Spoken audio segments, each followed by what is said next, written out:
This podcast is brought to you by Craft Beer and Brewing Magazine for those that love to make and drink great beer. To learn more or to subscribe, visit beerandbrewing.com or find us on social media at Craft Beer Brew.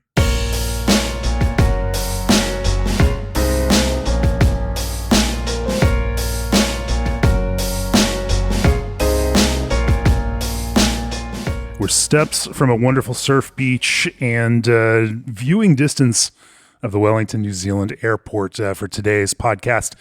Joining me is Matt Warner, brewing director and co-founder of Parrotdog. Welcome to the podcast, Matt.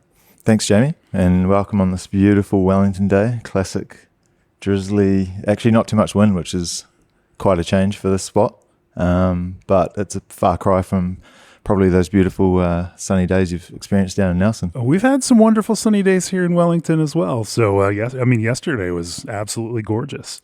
Nice. Yeah. So it does happen. For sure.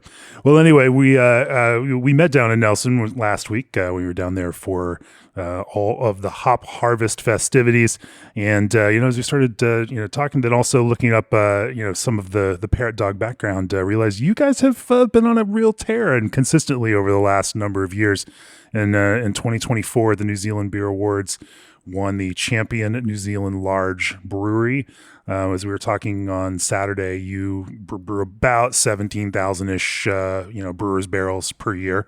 So a good-sized craft brewery, but, not huge. Large, I guess, is relative in this sense, for that competition. The way that competition works, they give out 15 trophies for the best beers in each of 15 categories. You won 2 of those last year, one for your cold IPA and one in the international lager category for Sundog Lager, a kind of core Pilsner, New Zealand Pilsner for you.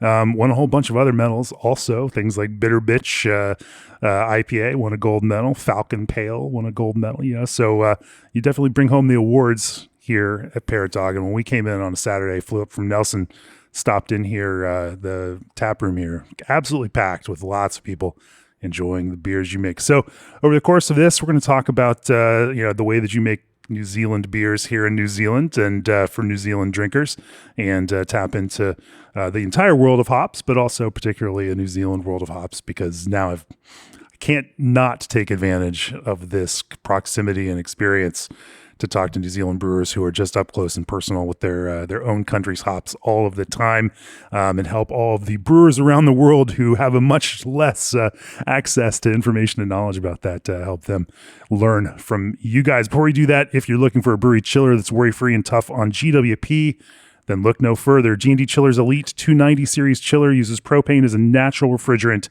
with extremely low global warming potential. This natural, highly efficient refrigerant with near zero GWP will help lower your facility's energy costs and impact on the environment. They're committed to a greener, more efficient future. Visit gdchillers.com to learn more. And brewers, what if your yeast could do more than just ferment? With Berkeley Yeast, it can. They bioengineer ordinary strains and make them extraordinary, enhancing the flavors you want and eliminating the ones you don't. Now, in addition to competitive pricing, they're offering free overnight shipping on 5+ barrel pitches. Try it out. If you don't love it, they'll happily refund you.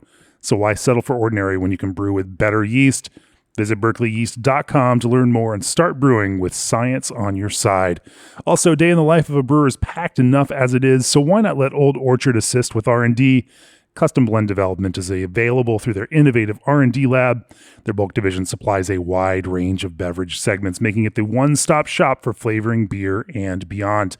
More information and free samples are waiting at oldorchard.com/brewer. That's oldorchard.com/brewer. All right, Matt, we normally start off with some background. What's yours? What got you into craft beer? And you guys have been doing this for quite a while. 2011, right? Yeah, that's right. So coming up 15 years this year since day one. And I guess maybe quite a common backstory of breweries around the world, but a couple of passionate homebrewers. Were you engineers also? No, we weren't. A law student and a marketing student. Sure. Myself and Matt, another Matt. And believe it or not, there's a third Matt. And we were, homebrewing students and here in Wellington, actually. In a house not too far from the Garage Project Brewery on Aro Street there in Aro Valley, before that had come along. And we just really caught wind of this incredible New Zealand craft beer scene that had started off around that sort of 2010 period, I think, where some of those really OG kind of classic New Zealand beers were coming through. And luckily enough, we're in Wellington where there was so many craft beer bars that we could go and try these beers, somehow scrounge up a few dollars being students and spend those precious dollars on some mind-blowing beers, and just been coming from fairly regional parts of New Zealand and growing up with our fathers drinking pretty bland, brown, fizzy New Zealand draft style. Don't get me wrong though, great style. We were just taken aback by these beers around Wellington, and it just ignited this passion within us to give it a go on a homebrewing level as students. So we went through that whole classic period of going right up from kits and into partial grain and then into all grain. So that was our sort of journey. We tried to emulate, I guess, some of those amazing beers that we were trying. I guess I got a name check, but there's a couple of beers that stand out from the very beginning, and that was Emerson's Pilsner, big Riwaka bomb. Still remember getting punched in the face by that. It's such a touchstone for everyone. Every craft brewer we've talked to here has name checks that Emerson's New Zealand Pilsner from the even from the 90s. I mean, it's been around for a long time. Yep, yeah, it has. And it was just a real punch in the face. I still remember sitting there at the bar at Malt House on Courtney Place and just being like, wow. And at a similar time, Epic Pale Ale was another one. So somehow they'd been sourcing American hops at a time when it was very hard to get them over here. And a big US Cascade bomb, beautiful grapefruit, Turkish Delight. Those are the two sort of standout beers I remember just being really inspired by. And we went about trying to emulate these kind of hoppy style beers from that base of homebrewing, which is quite a difficult thing to do when you're starting out with the kits and whatnot. But I think as we learned a bit more about the partial grain and all grain, and we started to see, okay, here we can actually really find out which ingredients we need to use to emulate these beers. And we started honing in on beers that were getting closer to these cracker beers we had around town. And we just kept trying to practice, and our friends were telling us that we were getting better and the beers are tasting good. And I guess we just had so much passion, and we were sort of getting towards the end of our studies at university, and it was like, all right, maybe we do try and give this a go commercially. Maybe is this the thing that's calling? And I take it that's quite a common thing around the world. People giving up, studying or career paths or, other things that they're on the way to do, and other lucrative careers to follow this folly of craft beer. Sure. Things that definitely could have provided a few more dollars at certain times. But there's just something about, and I know you know it, and we all know it, that little spark in craft beer is just this passion that you just hard to describe and hard to sort of get anything that sort of compares to it. And we thought, all right, how can we do this? And the third Matt, we had our friend, mutual friend, he was a financial chartered accountant at the time. So we thought, let's bring in this guy as a bit of a business nous around the finances, and we'll try and nail the product and the brand. And luckily enough, in New Zealand, the contract brewing model had already started off with brands like Yeasty Boys, Epic as well, 8 Wide, a lot of those around that 2010 period were contract brands. And so it was actually quite an acceptable thing here in New Zealand, and a really easy way to sort of get in and test the market. So we started doing that in 1,000 litre, 10 hectolitre batch through a brewery called Mike's Brewery up in Taranaki, close to my hometown of New Plymouth. So we had some sort of regional connections there. And luckily enough, they had some capacity, and we were able to bring this recipe across, which at the time we'd been honing in on this New Zealand IPA kind of style, quite a decent whack of crystal malt and a lot of New Zealand hop character.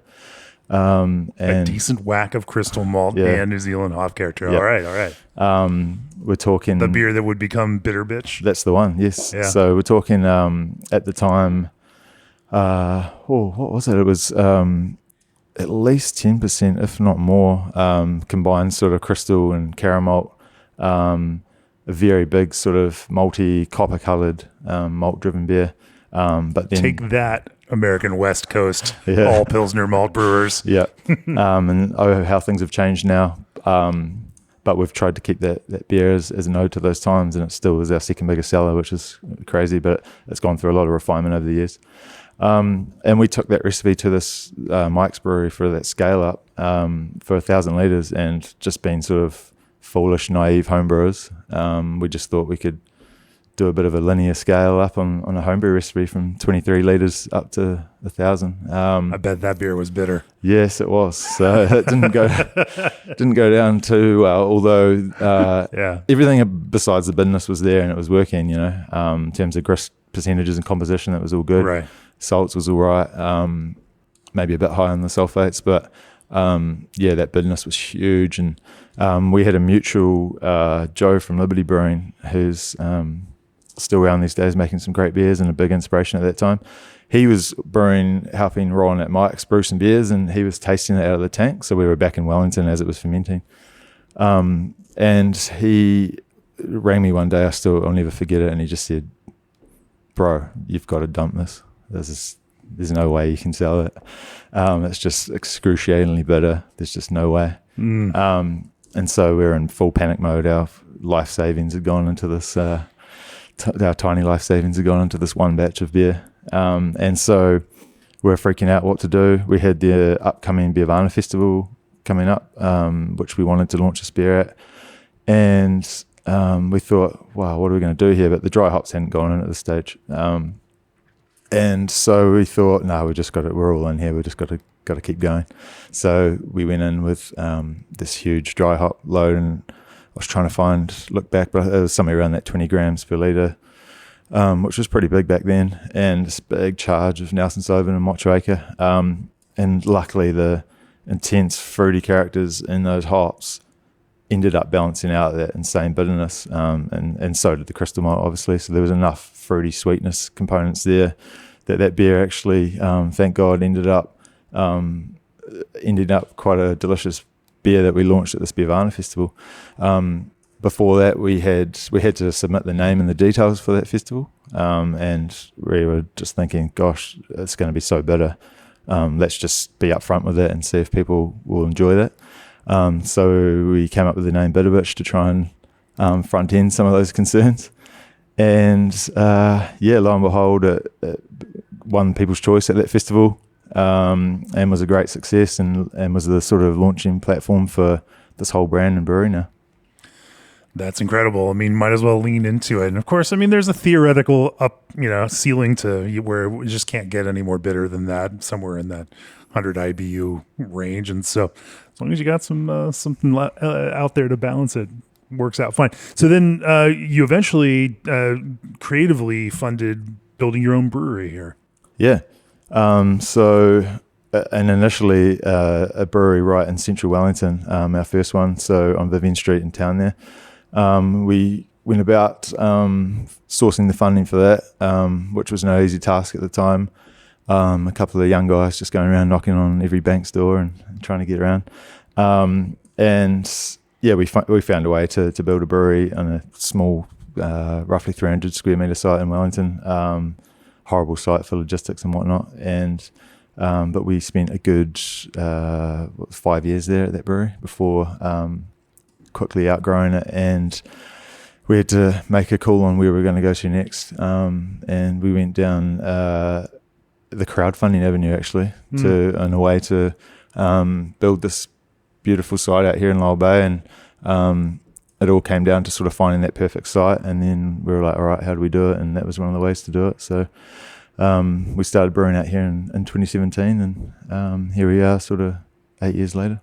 Fantastic. In fact, Joe Stang's friend, also named Matt, is a shareholder here, and we were enjoying using his shareholder card, buying some beers here at his discount price before things got going. But no, that's really interesting. Anyway, I want to talk about New Zealand IPA, New Zealand Pilsner, hoppy New Zealand beers, and how you make an approach to those beers.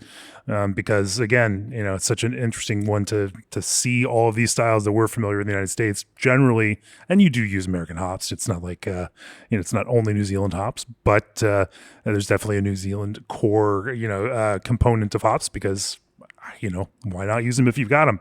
Anyway, let's talk about those. But first, Oregon-based Indie Hops is expanding possibilities for brewers in 2025. Strata, Indie's original hop release, is now available in cold-side flowable hop oil form. Strata Hyper Boost, in coordination with Yakima Chief Hops, Indie Hops T90 pellets established the multi-layered Strata experience, while cryogenic CGX pellets, in coordination with Crosby Hops, and now Strata Hyper Boost with YCH, expand the possibilities. Learn more about Strata and Indie's more recent hop releases at www.indiehops.com. Indie Hops, life is short. Let's make it flavorful. And are you a craft brewery looking to elevate your branding? Steel Chill Cups are the perfect promotional tool. Crafted from 100% recyclable steel and proudly made in the USA, these 16-ounce cups come in vibrant red, blue, green, and gray. Designed to keep beverages cold and frosty to the touch, they enhance the drinking experience at festivals, tastings, and tap rooms. Customizable branding options allow breweries to showcase logos and unique designs, boosting brand recognition. These stylish cups not only serve a practical purpose, but also become keepsakes for beer lovers.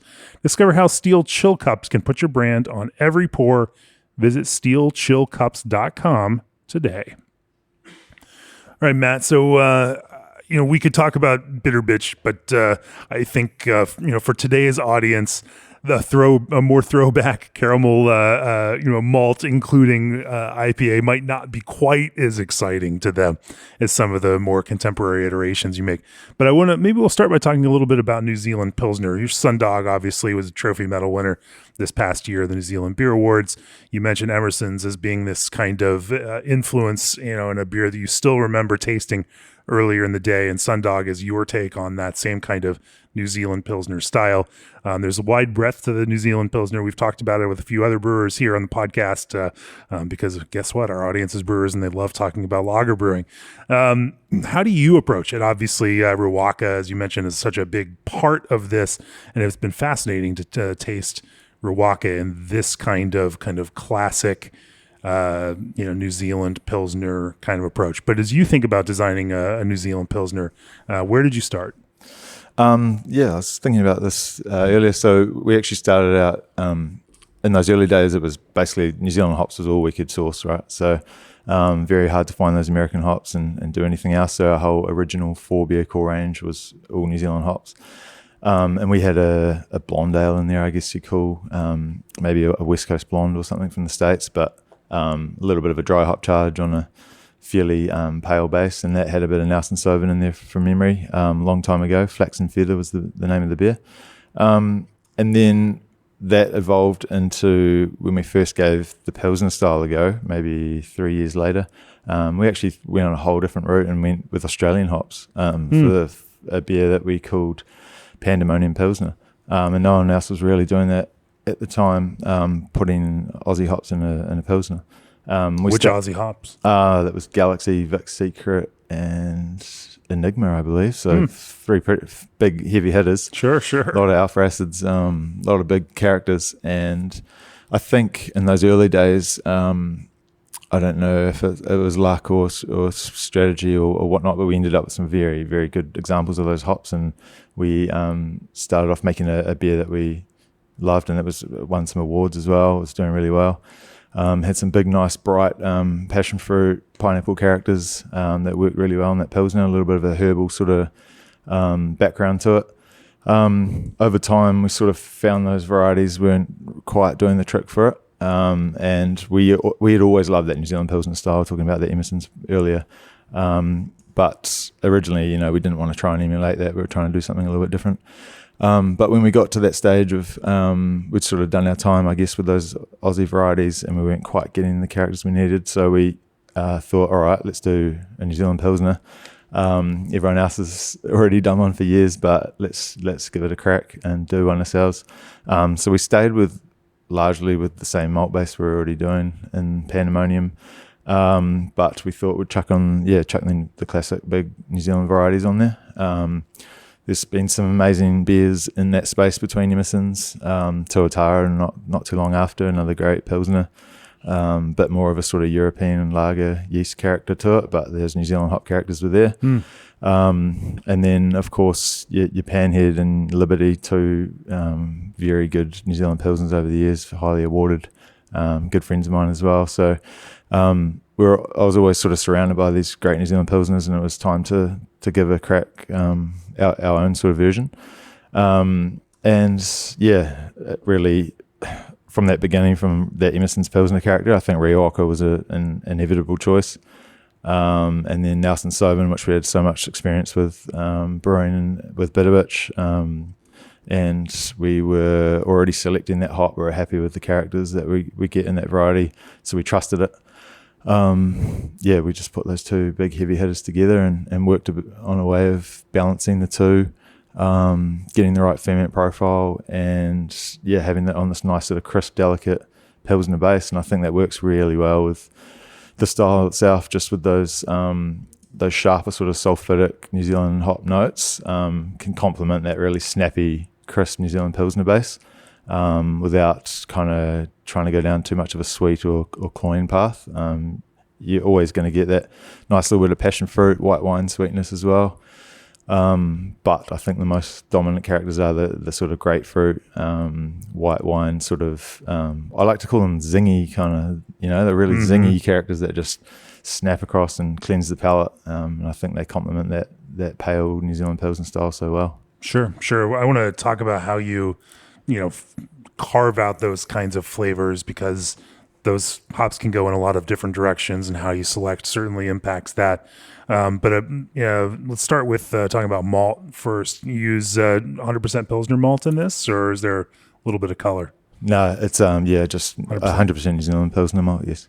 And then what is your final gravity focus? We're sort of in that mid 2.5 to 3 Plato zone, so 2.7 type thing. Okay. Yep. Yeah. So not super dry, but also not terribly sweet either. Just kind of in this comfortable middle ground. Balance zone. Yeah. Is there any water treatment that goes into this one? A little bit. Slightly higher sort of sulfite ratio to chloride. But not too heavy. Just a nice little kick there. Sure. Yep. Sure. And then is there anything to the way that you mash on this one? No, it's a pretty simple single infusion mash. Yeah.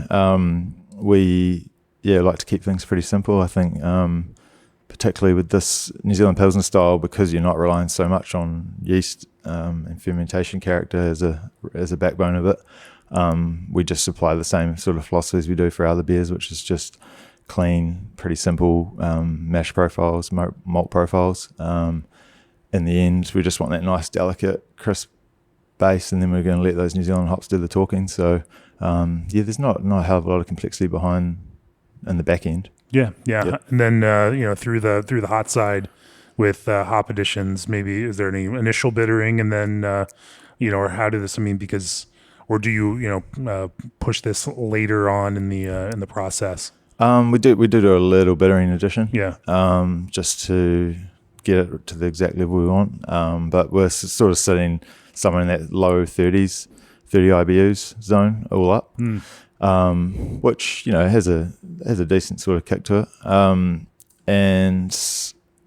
So that's what we do for that. How would those hops change if you added them earlier? And then so you're pushing more towards like whirlpool hops for these, or? Yep. Okay. So that little bittering addition, which is a whole sort of separate hop, Pacific Jade actually, which is just a house sort of New Zealand variety we use for bittering. Nice sort of smooth bitterness actually. Besides that, there's nothing else in the kettle, so that mimics a lot of the other beers we're doing as well. Big loads in the whirlpool.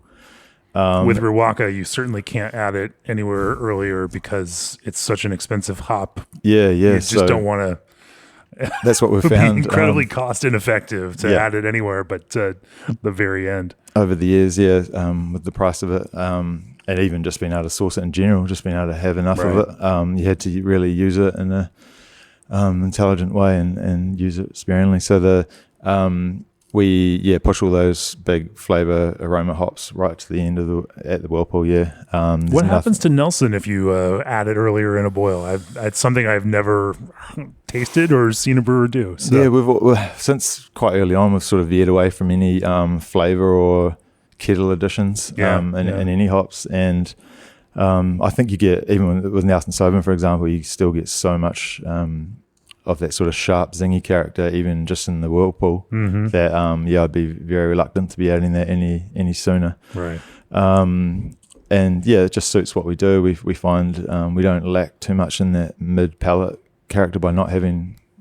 kettle additions. I guess it comes down to sort of whirlpool technique and temperature and what we're doing there, but we managed to get enough flavour between whirlpool and dry hop that we don't need to add anything in the sort of mid kettle range. Sure. And now we should also mention, you're brewing on a pretty large kit here, and so whirlpool is going to take some time regardless. Yep. Yeah, it is just to fill it up and then to get it back out again. 60 hectoliter whirlpool at the end of the process. It's a big, things take time to pump in and out. So there's a reasonable amount of contact time for those hops. Yep. Yeah. No, it gets a really thorough whirlpool there and dedicated whirlpool vessel. We find, we get enough flavor from doing that. And so you're just basically adding the volume of hops to hit that rough IBU goal. I guess we adjust that early kettle addition if those IBUs are lower or too high. But it's more about hitting a certain grams per litre in the whirlpool and then working backwards from there. And a lot of our beers end up not having any kettle addition at all because of that. But for some of them where it's a bit more delicate and the total amount in the whirlpool is a bit lower, then we might have to add a little bit of an early kettle addition just to up it. Sure. So then, what's after that? Let's talk about fermentation for a little while. Yep. So again, nothing terribly complex, but what might be surprising, it's sort of the worst kept secret in New Zealand brewing industry, but ale yeast is a great yeast to a clean sort of American ale yeast is a great strain to be making New Zealand Pilsner style. I think you just get so much character out of the New Zealand hops that you don't want anything else sort of interfering. There's so much complexity there already. That certainly solves your sulfur production problem with lager yeast too. Yep. So we don't find that's necessary to have those sort of sulfur producing lager strains to add any extra complexity to the style. We want it to be nice and clean, snappy. You get that nice late fruit and zingy character of those hops, and we just really don't want anything that's sweeter or any higher sulfur compounds in there muddying those waters. That's, I think, the basis of the style is such a clean, snappy, highly drinkable style that we can get away with a neutral ale strain at typical ale ferment temperatures as well. Typical fermentation temperatures, not even fermenting cold on that. Slightly colder, but nothing. Anything else to kind of control ester production? Nothing too out of the ordinary. No. So I guess key is just having an ale strain that's neutral enough that you trust and you can work it in that zone. But slightly colder than typical ale, but nothing too drastically different there. Are they then is this dry hopped in any way? Yep. So nice little dry hop. What do we got? So it's somewhere in that sort of 3 to 4 grams per litre range. So fairly light. So on the whirlpool, I should have asked, is that just Nelson Sauvin or Nelson Sauvin and Riwaka in the whirlpool? That's both. Okay. In the whirlpool. Yep. Are those generally evenly balanced, or is it more Riwaka or more Nelson? They're generally evenly balanced. They are in the whirlpool, and then dry hop we'll sort of play it by ear with the harvest and what we end up getting out of selections and out of the crop that year. We sometimes play with that balance if the Nelson Sauvin in particular is too intense in that white wine character, then we might just knock that back a bit and go higher on Riwaka. So always just sort of fine-tuning that balance, but it doesn't usually swing too much either way. How do you make that decision? Just do your first batch of Sundog after the new hops come in? Yeah. You kind of taste it as you're going. You're like, Yep. So usually that's sort of the first indicator, but we might get an indication on bitter bitch with the Nelson Sauvin usage if that's already been, if that's gone in ahead of a Pilsner, and we'll just make some early sort of calls on that. But we're not talking huge swings and characters, but just small enough ones that ourselves in-house are thinking, we might just go back a little bit that way. But in general, it's we're letting both those hops shine in both their glory. Sure. Anything after that in terms of carbonation and finishing? No, again, nothing. We try and keep it pretty simple around here. We pride ourselves on core range is what we do. 6-pack, 12-pack as well. We're just trying to make simple beers, approachable, high quality, and don't try and get too technical or complex in the background there. Just standard carbonation for any lager Pilsner style for us, which is a touch higher than the ales. And we're fortunate enough to have an inline carbonator, which lets us really dial that in. So that might be an aspect which does help us a little bit there. Able to fine tune that in, a touch higher than an ale, but nothing too high. And just leans on the quality of those ingredients, and so the quality of those hops, is the thing that makes or breaks the beer. I think definitely, particularly in that style where you've just got nothing else to hide anything or fall back on in terms of malt or the malt curtains, or they're just not there. So it's all in those hops, and over the years how we've gone through this big transition in New Zealand and been able to actually select New Zealand hop varieties by crop has been a huge change, because initially no one was able to do that. No one was hitting the high MOQs for those, or if they even existed, if you're even able to do that. Back when there was just sort of one supplier, and now there's a bit more competition in the market. Things have opened up, smaller volumes are able to be selected, and that's been a huge benefit for us. Good for everybody, and drives so much more interest in all of the hops in general. Definitely, big time. And it's just enabled us to really hone in on the quality of those beers, and we find the New Zealand varieties are the ones that we do have to spend the most time making sure they're right, because there's just so much variance. Take a hop like Motueka, not in the Pilsner but in the IPA, just has so much variance from where it's grown or early, late harvest, that we've just really got to narrow in on specific characters. Yeah, how would you describe the difference on the fringes on each side of Motueka, and are there some things that you look for and how you then select it? Yeah, so I think early on in that harvest, you get that really herbal, those herbal tea characters coming in. And then as it sort of turns into that nice bright lime, maybe typically sort of a third of the way into the harvest, that's sort of where we're aiming for in that bright lime character without it getting any sweeter than that. And then, there's been a lot of work from different growers and suppliers, and pushing that malt into some really late harvest windows. And there's some incredible characters that come out. But for us, in trying to make consistent core range beers that are relatively classic styles, we don't find a spot for too much of that sort of character. But it's nice to use every now and then. And I've been wowed by some late harvest Motueka, that more sort of overripe fruit. Almost, you can get some quite Nelson Sauvin characters coming from that late bit of harvest.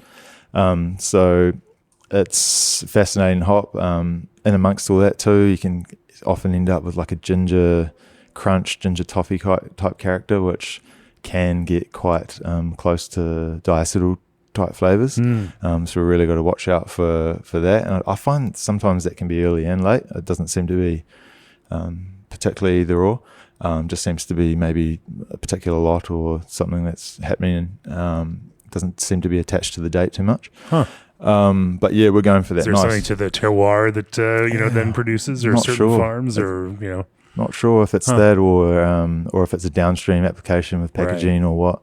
But we've had some fairly unstable over the years, and so that's the hop we try and keep tabs on the most, because it's in a huge load in bitter bitch, which already has IPA, which already has some sweet crystal malts in there.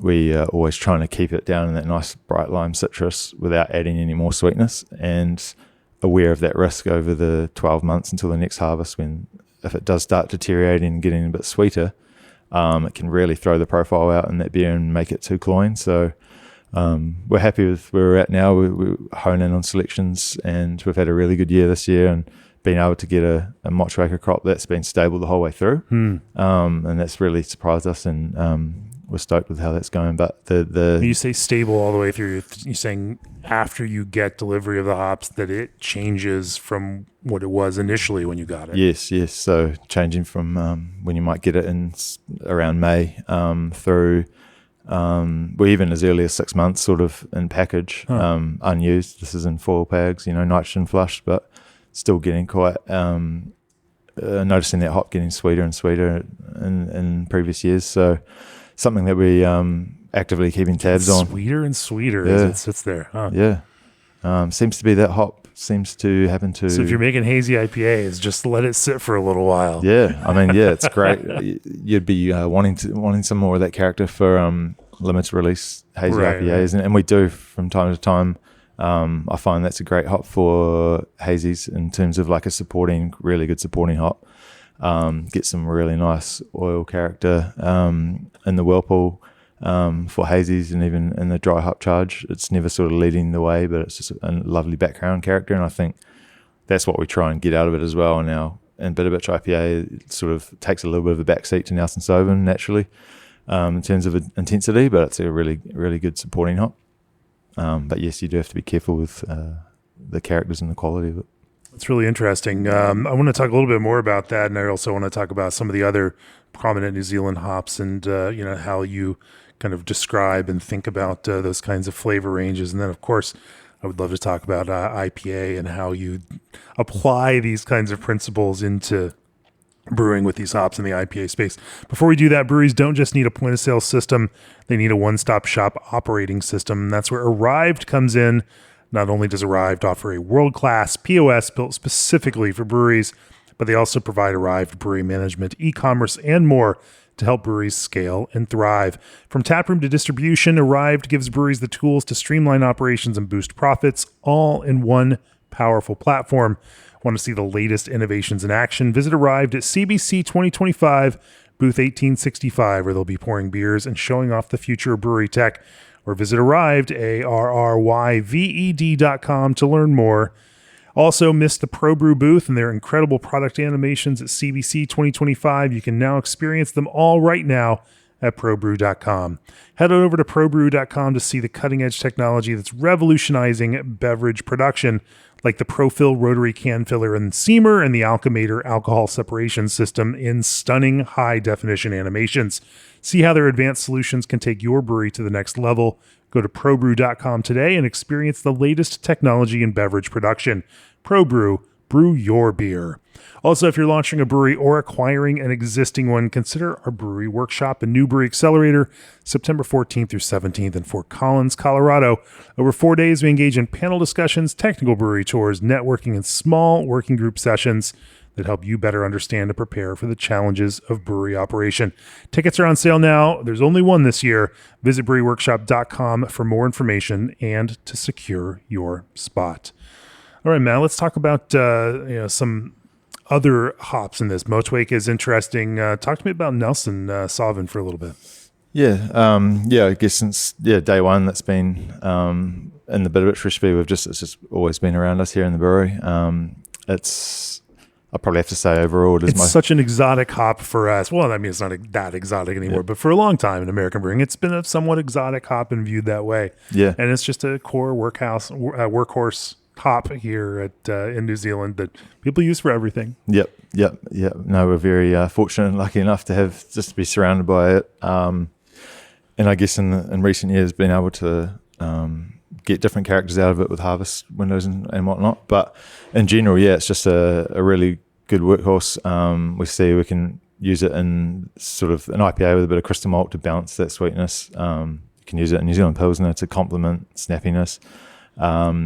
We try and we veer away from it a little bit in hazies with that that sharper zingy character. I just find it doesn't translate as well. And I guess we might be sort of on opposite ends with New Zealand and US brewing industries in terms of what hops are easily available, and you sort of want to use what you can't get easily or whatnot. But we try and aim for that more sort of tropical stone fruit, rounded, hazy mouthfeel, which the American varieties lend themselves a lot more to. So the New Zealand varieties, we find them just a little bit too sharp in application sometimes. You can use them carefully, of course, but we prefer to sort of keep those stronger, more punchy characters in those more classic sort of clear, bright IPA Pilsner styles. It's a Nelson Sauvin. It's an incredible hop. We try and select for a nice sort of rounded passion fruit character, a little bit of white wine, that sort of little gooseberry note, but try and keep it the dankness down and the OG onion garlic as well. Try and stay away from that sort of later harvest characters of those. And I know that that's a suitable character for what people are trying to do in some big punchy beers. But for us, it's those characters, we don't find they suit us in our sort of core range, more traditional style application. So we're going for that nice, more sort of mid-harvest Nelson Sauvin, I guess. We've got a little bit of everything, but the main things that are coming through are the passion fruit white wine characters. And there are, folks out there now pushing that picking window also on Nelson deeper and deeper just to see where it can go, and getting some interesting results out of that too. It's interesting from what people have been telling us, that it doesn't always go onion and garlic. Like there can be some different results depending on the farm and the terroir and everything. Yep. Yeah, no, it's not always the case that it goes onion and garlic, but it certainly, for me, gets that more dank, really, in your face character. Some of the petrocarbon or gasoline kind of, but more diesel, kerosene, diesel, and those are some of the classic notes in that Riwaka that you've got to be careful of as well. But I guess for those reasons and those risks, we try and veer away from those varieties altogether in hazies because of those notes, and instead select them for those other applications. And we've tried in the past to sort of select for the same variety but in two different areas for different applications, and it just becomes a nightmare in terms of logistics and making sure the right ones are used and day-to-day application. So we tend to just stick to one sort of selection, and would rather that applies to our big volume beers which have that slightly different application. So Bitter Bitch is this classic IPA in a sense with more caramel malt, but also New Zealand hops, meant to push a bit more on that herbal kind of side of the equation, not necessarily the fruitier side. A little bit of that, but not a ton. But very nice, easy to drink, kind of classic IPA. But you also play in a more modern space too, both on the on the hazy side, of course. Also on this kind of leaner, what we would call West Coast IPA style. There's also Bright IPA, which is something that seems very popular down here in New Zealand and Australia. Talk to me about Bright IPA. Yeah, sure. So I guess it came about for us. We've had a lot of success with our core hazy IPA as sort of right place, right time around that 2020 COVID time. It was one of the first six-pack hazy IPAs on the New Zealand market, readily available, approachable, and we've had some really good success. And I should also caveat this for everybody. The Yellowhammer, that hazy IPA that you also win medals for, is not nearly, all of these are small beers because everyone down here drinks lower ABV beers.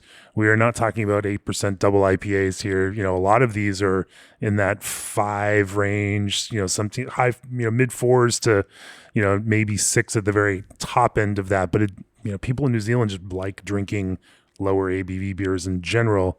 And so Yellowhammer as a hazy IPA is not terribly sweet in that sense. It is hazy, it is juicy, but it also has some structure to it and some bitterness, and feels it's not like a plodding, murky experience. It's it's still very kind of tight and drinkable for a hazy IPA. Yeah. So Bird's Eye Hazy IPA, that sits in the 5.8% ABV spot, which seems to be a nice sweet spot in New Zealand for price point with excise. Your damn excise taxes based on alcohol content, ethanol content. Yeah, and that seems to be the sweet spot where we can pack enough flavour into those IPAs, but that they can still be at a good enough price point, and just overall a little bit more sessionable. You can probably have a couple more, but it's still a decent whack of alcohol in my mind, 5.8. And then Yellowhammer Hazy Pale Ale down at 4.8%. So that sort of sets the scene for what those ABVs are. But we had a lot of success with the Bird's Eye Hazy IPA. It's about still half of our entire production and sales. Wow. That's the real backbone and was the reason for a lot of our biggest years of growth in that sort of post-COVID era. I guess off the back of that, and then maybe sort of 2 years ago, we're hearing whispers of in your part of the world where people were maybe getting a bit of hazy fatigue and just reverting back to clear IPAs. Don't know if that's something that the data is really supporting, or if it's just sort of was a whim or something at the time. But we thought, all right, let's try and jump on that a little bit, because New Zealand's usually follows suit maybe a couple of years later to the American brewing trends. So we went about designing a beer that, we've always loved making IPAs that have a punchy, bitter character like Bitter Bitch, or West Coast IPAs in more of our limited release series. We love brewing those. But this was more about getting a blend of sort of hazy beer characters with West Coast and meeting somewhere in the middle, getting those nice juicy tropical stone fruit characters from the hazy, getting that in a clear beer, dialing the bitterness down to somewhere in sort of the late 40s, close to around 50 IBUs, and having those big, sweeter, tropical stone fruit hops to balance it out. Turns out that was a really good thing for us to do. It's that beer, Thunderbird Bright IPA, that's become our third biggest seller now. It just seems to hit a nice sweet spot of where people want those hop characters, but maybe some of the, negative connotations around hazies or yeast character, or people worried about what it might do to the stomach or the day after, or giving that nice clear option, but still having some of those juicy characters and dialing that bitterness down.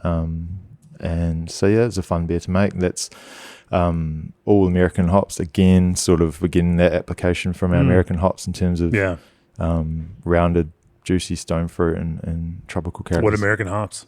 So that one we've got Idaho 7, so it's our first sort of big usage and veering down that path, and we've been really surprised at where that hop's sort of gone in the last, I guess, sort of maybe 5 years ago. We dabbled with a little bit and found, I don't know if it's just what we're getting, but quite an OG character, quite a green sort of OG character, and then now we're getting some beautiful like tropical pineapple characters out of it, and nice little orangey citrus characters.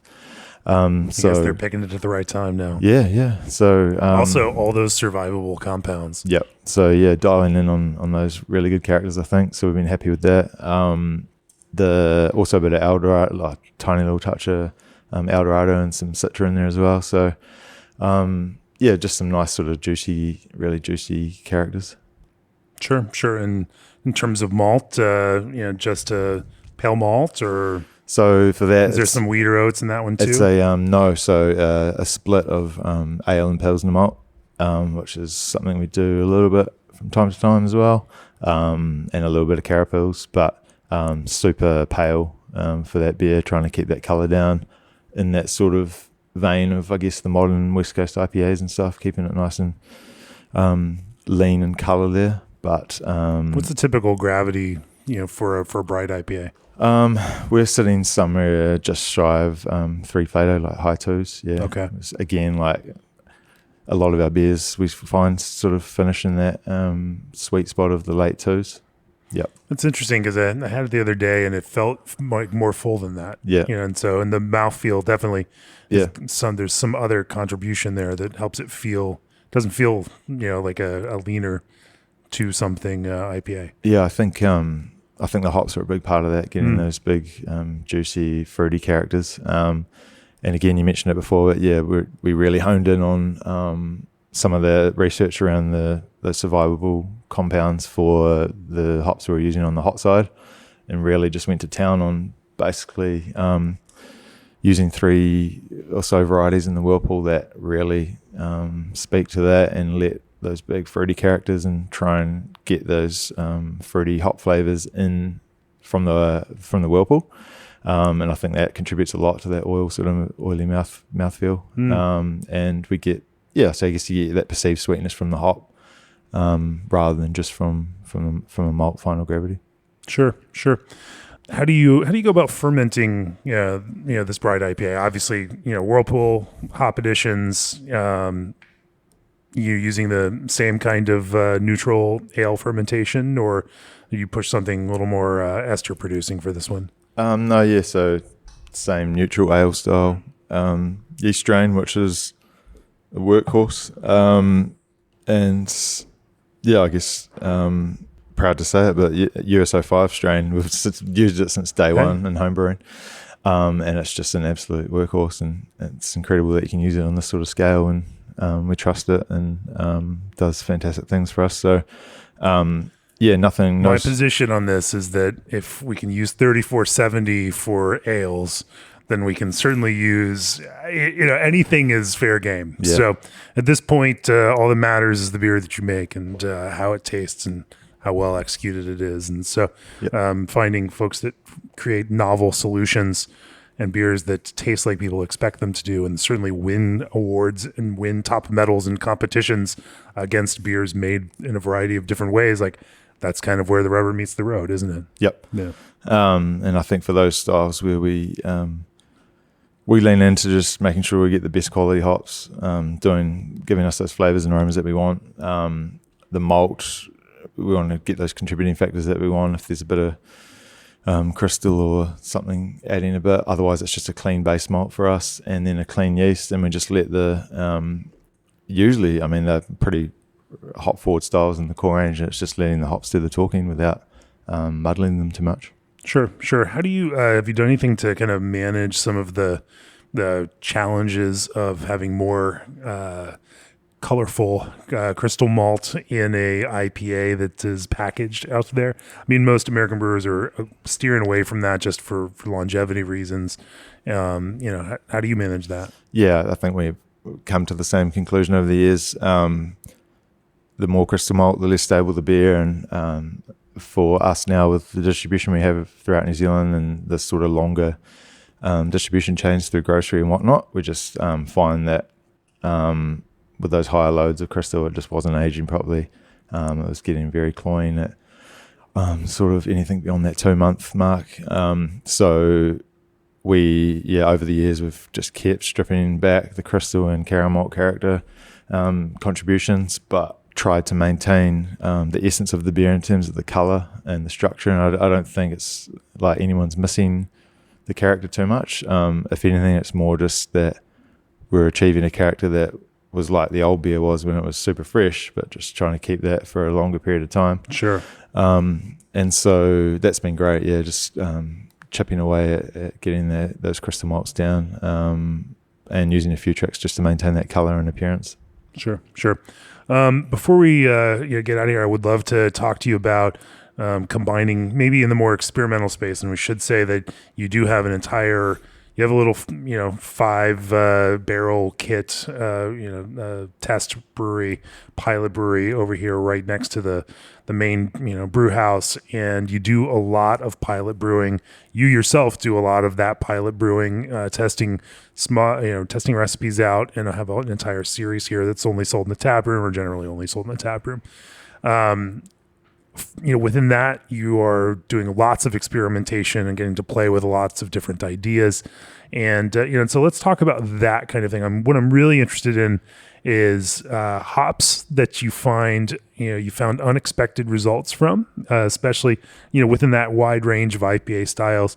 And then the hop combinations, maybe, those things that span American hops, New Zealand hops, things that work in interesting ways and find different kinds of characters there. Are there some of the experiments that you've been doing, some of these test brews that you've been playing with, where you've learned interesting things about the ways that hops from whichever continent they are grown on interact in curious, unexpected, or truly wonderful ways?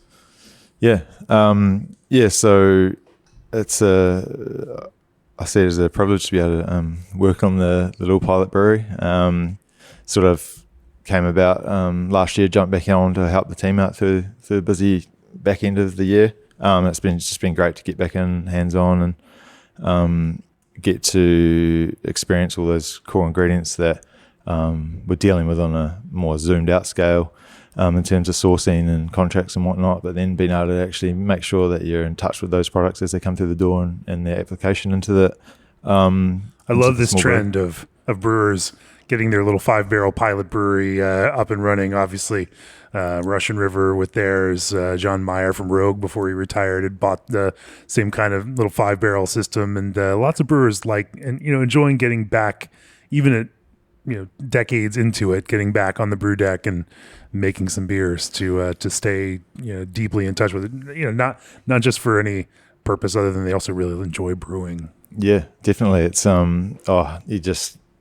you get reminded of why you got into it in the first place. Just a little smell here or something that you do, and you're just reminded of something 15 years ago doing the first mash at the other brewery, or there's just something so nostalgic about it, and just being able to stay in touch with that process at the very smallest level.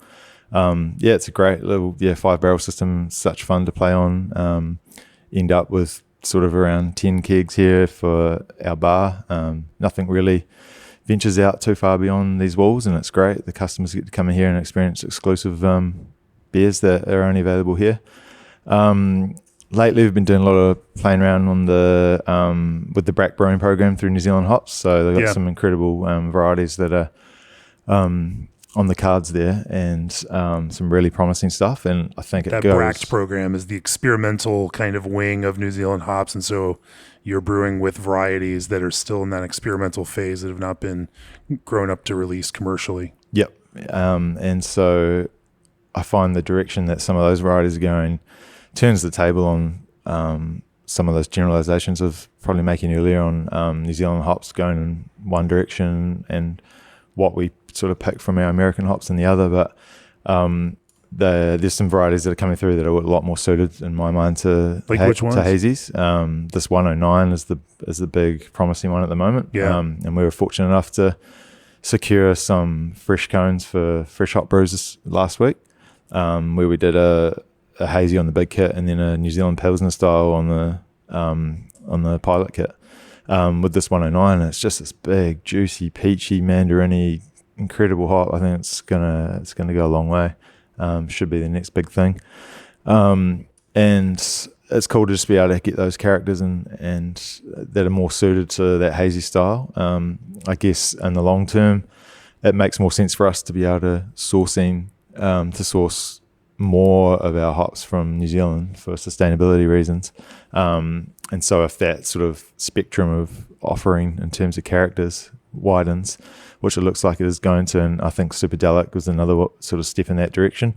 One that we haven't really found a place in the core range beer and has some interesting sort of those red berry, red candy, sweeter notes, but totally different to those typical Nelson Sauvin, Riwaka, sulfitic kind of characters. And so, we're just getting more and more sort of a colour spectrum palette, being able to make beers with different characters. That's been great to be playing around on that with that 109. 111 is another great one, which is more in that melony, little bit of pineapple, which is quite interesting for New Zealand hop. And then a nice sort of lime note in the back. So more of these sort of gentle, fruity, rounded characters. It's been fun to play around with those. always good we've been doing a bit of R&D for an American Pale Ale for our core range. We've found it time to sort of reevaluate the beer we have in that spot in our core range. So we've done a bit of R&D there, and it's just been nice to step back. Weirdly enough, we've never used Simcoe in a core range beer in big amounts, Sure, that's just something we've always loved using it in limited releases, but it's been good to sort of go full circle. And I guess what I was talking to about before, that bright IPA sort of half circle that's come back around, then to go all the way back around to like a more sort of old school American Pale Ale and play around with those hops from back in the day. That's been really interesting too. As you can probably imagine, when American brewers, they get some New Zealand varieties, and it's all a bit of something a bit new. And just making beers for different events and anything that's called on, really. It's a really fun kit to play on. Cool. Anything with nectar on? I don't think we've talked about nectar on too much on this trip. So again, like Superdelic, I love Nectaron in particular usages, and I find, funnily enough, that does work really well on hazies. And we've just never found a place in a core range. The timing just hasn't been right when we're releasing a beer on a big scale to use it. But we've done incredible fresh hop beers with it. Big juicy hazies. I find it has that really nice stone fruit character. You get a little bit of that sharper spice note comes through in the back end, so you've got to be a bit careful there. And I find there has been a bit of a variance on, because we don't contract it for any big beers, a variance in what you might end up with. As I can imagine, getting on the selection tables for things like Motueka and that, you're just going to have the same issue. So it's a very dangerous space if you're just getting sort of what you're given. But I can imagine if you're selecting for a particular profile, it'd be a very, very good hop, and hopefully we do find a space for it somewhere one day. Any other unexpected New Zealand hops that find their way into stuff that you make? I'd say Waiheke has been the one that's sort of popped its head into a few of our recipes in the last couple of years, with mainly just to get more loading in the whirlpools for our lower ABV beers and non-alcs as well. Nice oil content, nice sort of stone fruity character, but just such a low alpha acid, somewhere in that 2.7 to 2.9, I think. Just means those beers you can absolutely load the whirlpool and not get too much of a bittering charge. So that's been a cool one that's been around for a while, probably since around that time since we started, or even earlier. But one that's just sort of sat in the background, we've sort of pulled back in. Southern Cross as well, we've used from time to time on limited release New Zealand hop recipes. Great supporting hop, seems to bring out the best in some of those higher charged New Zealand hops. Yeah, those background varieties are cool to play around with and see what they can bring out with other varieties. Absolutely. Well, let's take a big picture look for our last question here. And so you've been doing this for almost 15 years now with Parrotdog, from early contract days to small brewery to large brewery. You're now at a scale that you might not have envisioned when you started this business, and things look a lot different than they did back then. What do you think the next 3 to 5 years hold for Parrotdog? What keeps you going? What are you excited about in the future? What gives you some concerns, and what do you think is up next for you all? I think, to answer that question, just to look back in the last couple of years, we made these sort of stabilizing years, I guess you call them, in the industry, and it's been, no secret, it's been fairly tough going for a lot of breweries around the world, and the industry as a whole. So we've looked inwards and made some really good process improvements, and I think at the heart of all that has been concentrating on the quality aspect as well, making sure that our beers are top notch all the way through, because in a challenging market where it's hard to compete, we've made sure that quality has sort of stayed there. And it was nice to be rewarded for that at the awards last year, and to show that we are on that path. And I think that's translated into enough sales to keep afloat in these last couple of challenging years. But now hopefully we'll see a little bit more of growth maybe as the economy maybe starts to brighten up, maybe towards the end of the year.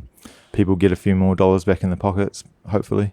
And a lot of people who have maybe traded down a level into sort of faux craft beers from the big producers for a couple of bucks cheaper might swing back up into that premium craft space. And our goal is just to be right there at the top of that space, making very, quality beers at approachable price points. And we think that that's always going to win out with consumers who see value in a product and a brand that performs well, that they can trust, that's reliable. So we're going to continue pushing in that space what we do. Good distribution for New Zealand. This is relatively quite a high volume output for independent craft brewery in New Zealand. And so, it's our job to sort of sit there in the top of that space and perform well.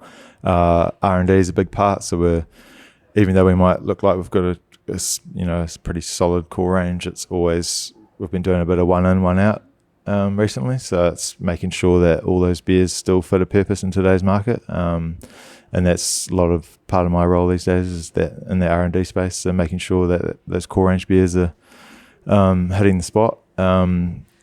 Limited release has become, such an important part of the industry. Sure. So we don't lean too hard into it like some other breweries, but it's still a hugely important part to cater for that part of the market. And so we take a lot of pride in trying to make nice, big, like even more flavoursome beers than the core range at a higher price point, and that sort of single 440ml 16 ounce can size, and catering for that market. So we put a lot of effort into that, and 1 to 2 releases a month in that space and on the pilot kit. So for us, it's a balance of having that core range that's reliable, consistent go-to for the consumer who wants the same beer every week, and then also playing into that more limited space. So it's a never-ending sort of balance of those two, and pushing forward, and quality's at the top of that always for us. Doubling down on quality to ensure that you don't, give up any room from in this kind of competitive market. Yeah. But I think that's a great way to approach it, and and certainly I think has the most promise for success in the future. For sure. Anyway, music to my ears. That's a great place to bring this to a close. G&D Chillers Elite 290 Series Chiller uses propane as a natural refrigerant with extremely low GWP. Berkeley Yeast bioengineers ordinary strains to make them extraordinary. Old Orchard is your one-stop shop for flavoring beer and beyond. Make life flavorful with Strata Fermenty hops. Now available in T90s, CGX pellets, and Weiss H Hyper Boost. Discover how steel chill cups can put your brand on every pour at steelchillcups.com. Arrived as your one-stop brewery operating system. Head over to probrew.com to see their cutting-edge technology that's revolutionizing beverage production, and the Brewery Workshop will help prepare you for the challenges of brewery operation. If you've enjoyed this episode, go to beerandbrewing.com, click on that subscribe button. We depend on you for your support so we can bring you these great conversations week after week, month after month, year after year. Man, if people want to learn more about Parrotdog here in Wellington, we come visit you at the tap room, drink the beers here, or find it anywhere else out there in the world. Where do they find more information about you all? www.parrotdog.co.nz would be the easy place to go. But all over your classic social media spots. But if anyone's ever passing through Wellington, we're hop, skip, and a jump from the airport. So make sure you visit us on your in or out of Wellington. It's a very, very quick taxi ride from the airport. If you've got a layover, pop over here, have a beer, pop on back to the airport. You won't miss a stride. Amazing, the domestic flights here with no gate security between them. As long as you're flying domestically, it is so pleasant to fly domestically here in New Zealand, something I am absolutely not used to experiencing flying in the United States. But it really makes getting around down here very pleasant, very easy, and there's no excuse to not come grab a beer. Simple part of the world. Yeah, there you go. Anyway, Matt, thanks for sharing your thoughts and your perspectives on brewing with us. Cheers. Thanks, Jamie.